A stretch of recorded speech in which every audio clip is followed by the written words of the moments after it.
Hello student, मैं doctor Vivekananda Choubey B Com third year की class लेने जा रहा हूँ। जो पेपर मैं पढ़ाने जा रहा हूँ वो बीकॉम थर्ड ईयर का थर्ड पेपर इनकम टैक्स यानी आय कर है। ये दोनों शब्द एक ही में रहते हैं लेकिन हमने अलग अलग लिखा है, जिससे इसका अर्थ आपको अच्छी तरह से समझ में आ जाए। आय कर, इनकम टैक्स अर्थात आय पर लगने वाला कर। मनुष्य समाज में रहता है, समाज में रहते हुए अपना जीवन यापन करने के लिए, अपनी सुख सुविधाओं को पूरा करने के लिए उसे धन की आवश्यकता होती है। उसी के साथ सरकार की भी कुछ जिम्मेदारियां होती हैं, उसकी कुछ योजनाएं होती हैं जो जनहितकारी होती हैं, कल्याणकारी होती हैं, और उनको पूरा करने के लिए सरकार को जनता के कमाए हुए धन से, आय से कुछ कर लेना पड़ता है। अब पूरे आय पर कर देना हो तो जनता को दिक्कत होगी, इसलिए आयकर विधान में ऐसे प्रावधान हैं कि कर मुक्त सीमा के बाद,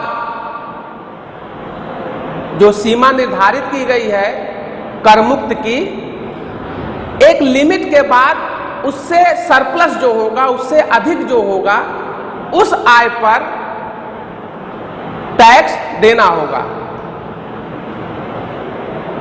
इनकम टैक्स यानी आयकर दो तरह का होता है। एक डायरेक्ट टैक्स,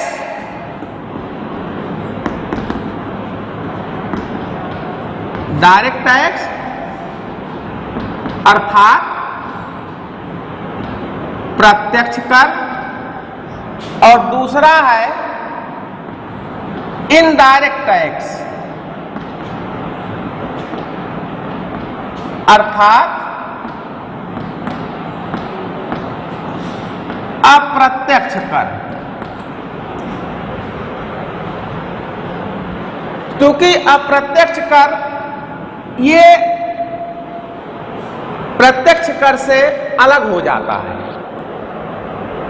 प्रत्यक्ष कर में क्या होता है कि ये टैक्स, ये कर जिस पर लगाया जाता है उसी के द्वारा इसे भुगतान करना है, और अप्रत्यक्ष कर इसकी चर्चा बाद में की जाएगी। तो जो हमारा उद्देश्य है वो है आयकर।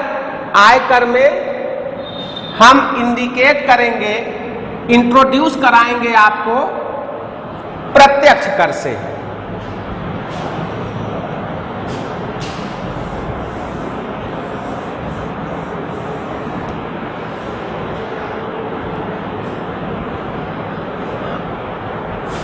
आज के युग में वेतनभोगी, व्यापारी या पैसे से कमाने वाले व्यक्ति,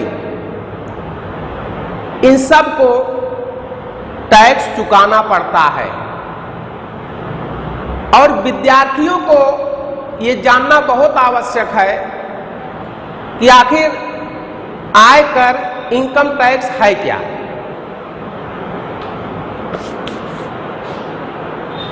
आयकर एक ऐसा कर है जो भारत सरकार की आय का मुख्य साधन है।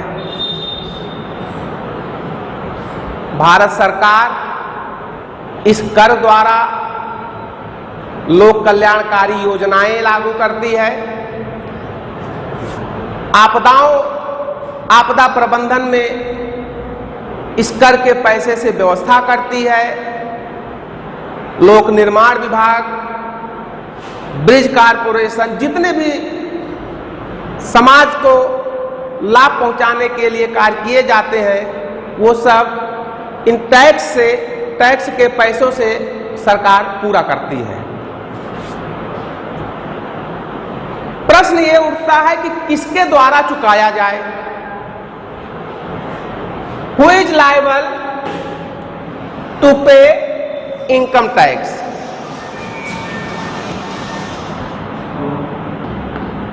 Who is liable to pay income tax? यानी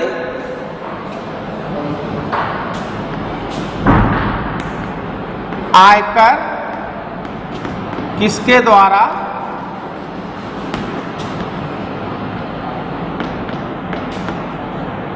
चुकाया जाए।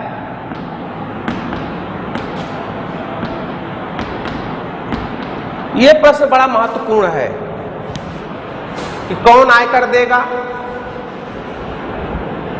तो सबसे पहले एक व्यक्ति देगा जो आय कमाने वाला है।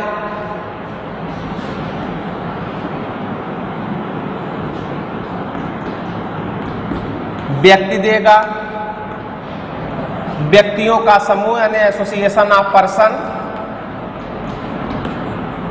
व्यक्तियों का समूह कर चुकाएगा।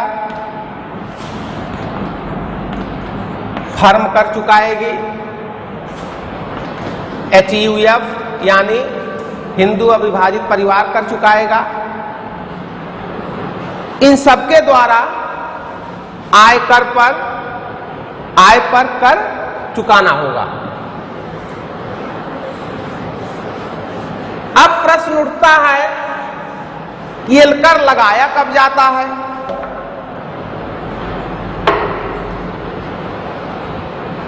तो आयकर कर निर्धारण वर्ष में गत वर्ष की आय पर लगाया जाता है। तब यहां ये प्रश्न उठेगा कि आखिर कर निर्धारण वर्ष क्या है। असेसमेंट ईयर,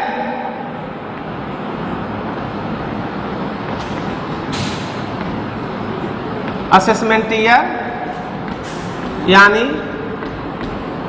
कर निर्धारण वर्ष।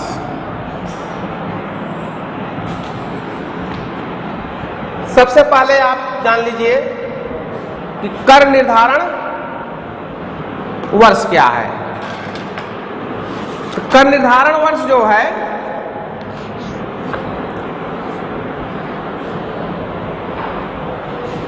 ये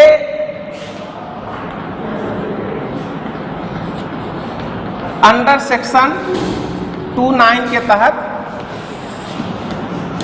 इसको डिफाइन किया गया है कर निर्धारण वर्ष को। तो कर निर्धारण वर्ष का अर्थ यह है कि 12 माह की उस अवधि को, कर निर्धारण वर्ष 12 माह की उस अवधि को कहते हैं जो प्रत्येक वर्ष 1 अप्रैल से शुरू होकर के उसके अगले वर्ष 31 मार्च को समाप्त होती है। तो वर्तमान में हमारा कर निर्धारण वर्ष क्या है। एक चीज का ध्यान देंगे, इस वैश्विक महामारी कोविड-19 के अंतर्गत या इसके तहत हो सकता है कि आपका वित्तीय वर्ष फाइनेंशियल ईयर जो है वो कुछ डिस्टर्ब हो सकता है कि उसके डेट में कुछ परिवर्तन हो। ऐसी अभी कोई सूचना नहीं है।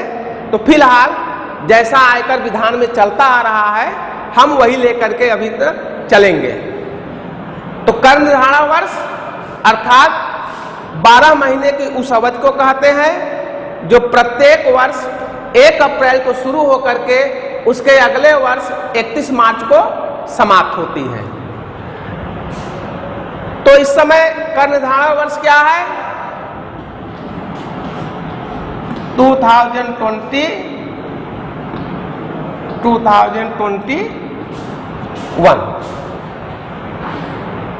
वर्तमान कर निर्धारण वर्ष हमारा 2020 और से 2021 है। तो ये 1 अप्रैल 2020 से 31 मार्च 2021 तक होगा। एक बार फिर से मैं रिपीट करता हूं, कर निर्धारण वर्ष 12 माह की उस अवधि को कहा जाता है जो प्रत्येक वर्ष 1 अप्रैल से शुरू होकर के उसके अगले वर्ष 31 मार्च को समाप्त होती है। तो आयकर जो है वो कर निर्धारण वर्ष का नहीं चुकाया जाता है। क्यों? क्योंकि जब हम आय कमा लेंगे तब ना उस पर टैक्स देंगे। तो कर निर्धारण वर्ष का मतलब है कि जिस वर्ष में कर का निर्धारण किया जाता है, यानी आपने जो आय कमा लिया है पूरे वर्ष में, उसका निर्धारण अगले वर्ष में होगा। तो गत वर्ष इसको कहते हैं, जिस वर्ष में आप आय कमाए हुए हैं, यानी प्रीवियस ईयर।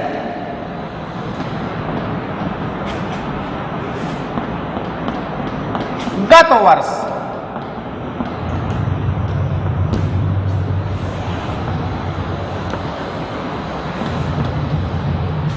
आयकर विधान में गत वर्ष अंडर सेक्शन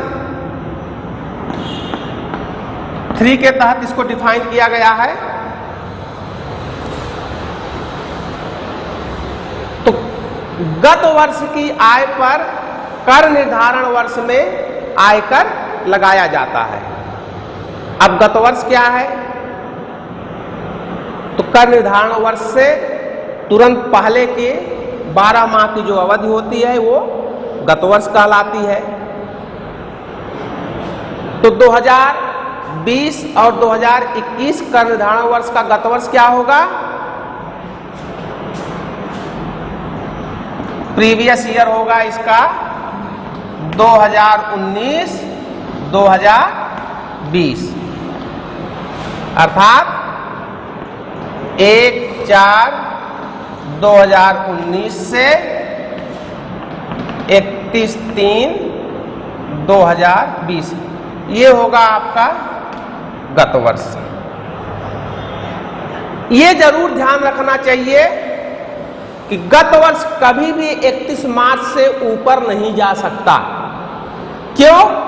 क्योंकि जैसे ही 31 मार्च का समय समाप्त होगा वैसे ही कर निर्धारण वर्ष प्रारंभ हो जाएगा।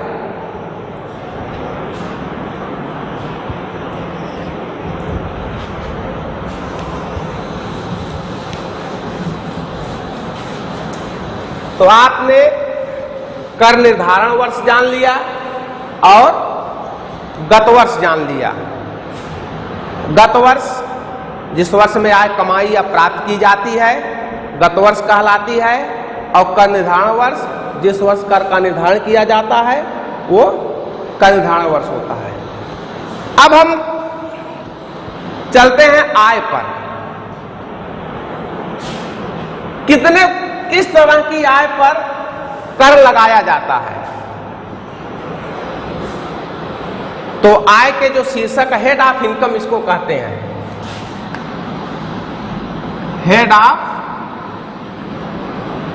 इनकम अर्थात आय के शीर्षक। भाई हम तो ये जान गए कर जो है आय पर लगाया जाता है निर्धारित सीमा से अधिक पर, यानी कर मुक्ति के बाद जो आय होती है उस पर कर लगाया जाता है। लेकिन हमें यह भी जानना है कि किस तरह की आय पर कर लगाया जाता है, वो आय कितने प्रकार की होती है। तो 5 तरह की आय होती है। जितनी भी आय होती है हमारे इस देश में, जितने भी प्रकार की आय, यहां तक कि लॉटरी और जुए से भी जो इनकम होती है उस पर भी भारत सरकार टैक्स लेती है। इसकी चर्चा हम बाद में करेंगे। तो सबसे पहले हम ये जान लें कि आय के कितने शीर्षक हैं जिसके अंतर्गत आय का बंटवारा यानी विभाजन, डिस्ट्रीब्यूट किया गया है आय को। तो नंबर 1 पर जो फर्स्ट पोजीशन है आय की, वो है इनकम फ्रॉम सैलरी। आय के शीर्षक के अंतर्गत वेतन से जो आय होगी उस पर जो टैक्स लगता है, यानी अर्थात वेतन भोगी कर्मचारी जितने भी हैं जिनको अपने एम्प्लॉयर से वेतन मिलता है, ऐसे एम्प्लॉय कर देने के लिए उत्तरदायी हैं, लेकिन कर मुक्त सीमा से अधिक आय होने पर।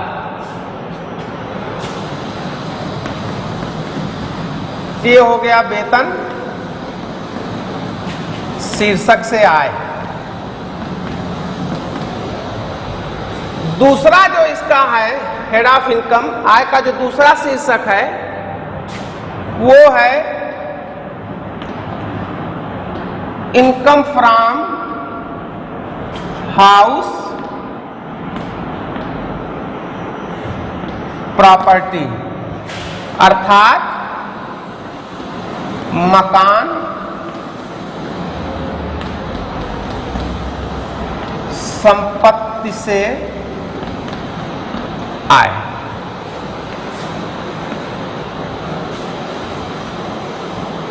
तो पहला आय का शीर्षक है वेतन से आय। इसमें वेतन से जितनी भी आय होती है करमुक्त सीमा के बाद उस आय को चुकाया जाता है। फिर मकान संपत्ति से आय, मकान को हमने किराए पर उठा दिया है, उससे जो हमको आय हो रही है एक निर्धारित सीमा के बाद उस पर भी कर टैक्स हमें चुकाना पड़ता है। तीसरा जो है हेड ऑफ इनकम वो है इनकम फ्रॉम बिजनेस और प्रोफेशन,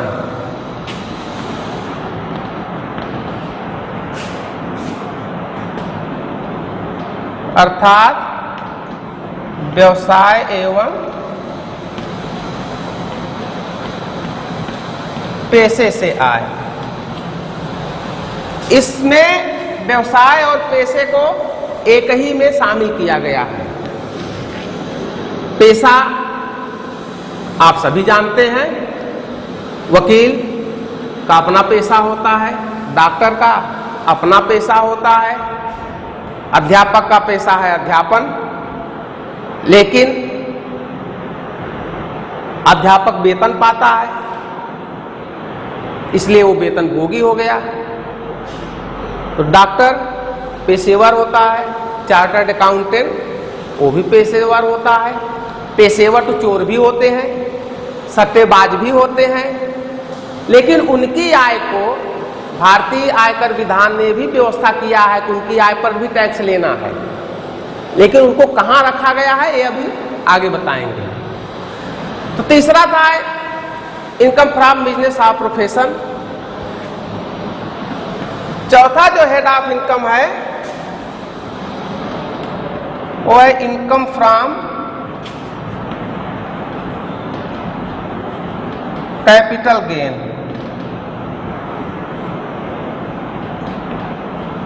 यानी पूंजी से आय। इसके अंतर्गत पूंजी बेचने से जो आय होती है, संपत्ति को बेचने से जो आय होती है उस पर टैक्स लगाया जाता है। सपोज दैट, हाँ, इसमें इंडेक्स नंबर दिया होता है प्रत्येक वर्ष का, उस प्रॉपर्टी की वैल्यू दी हुई होती है, इस चैप्टर में आपको मिलेगा। तो इंडेक्स नंबर जो है वो प्रॉपर्टी की वैल्यू निकाल, जैसे कोई प्रॉपर्टी सन 90 में खरीदी गई, 90 में 50,000 रुपए में, उस प्रॉपर्टी की वैल्यू 2020 में हो गई 1 करोड़ रुपए। तो index value, cost of index value निकाली जाती है। उसके बाद उस प्रॉपर्टी की वैल्यू क्या है, उसकी आमदनी कितनी हुई है, उस पर टैक्स लगाया जाता है। और लास्ट का पांचवा जो इसका शीर्षक है वो है इनकम फ्रॉम अदर सोर्सेस,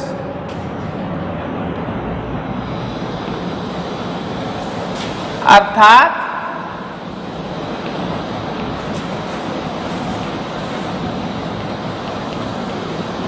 अन्य साधनों से आय। अब इसमें किसको शामिल किया जाता है? अन्य साधनों से आय में घुड़दौड़ से आय, लॉटरी से आय, सट्टे से आय, जुए से आय, आकस्मिक आय।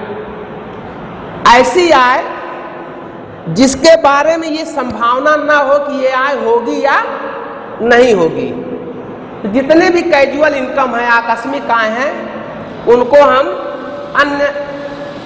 अन्य साधनों से आय में शामिल कर लेते हैं। तो आपने पढ़ा आयकर। आयकर एक प्रत्यक्ष कर है जो करदाता को चुकाना ही पड़ता है। करदाता कौन है? करदाता एक व्यक्ति है, एक वेतनभोगी कर्मचारी है, व्यक्तियों का संघ है, हिंदू अविभाजित परिवार है, व्यक्तियों का समुदाय संघ है, समुदाय है। ये सब टैक्स देने के लिए जिम्मेदार है, लेकिन कितना? करमुक्त सीमा से अधिक आय होने पर। आयकर भारत सरकार की आय का प्रमुख साधन है। ये राजस्व को बढ़ाने में महत्वपूर्ण योगदान देता है। देश की अर्थव्यवस्था में भी आयकर का बहुत बड़ा योगदान है। भारत सरकार की आय का आधे से अधिक हिस्सा सिर्फ आयकर से ही पूरा होता है।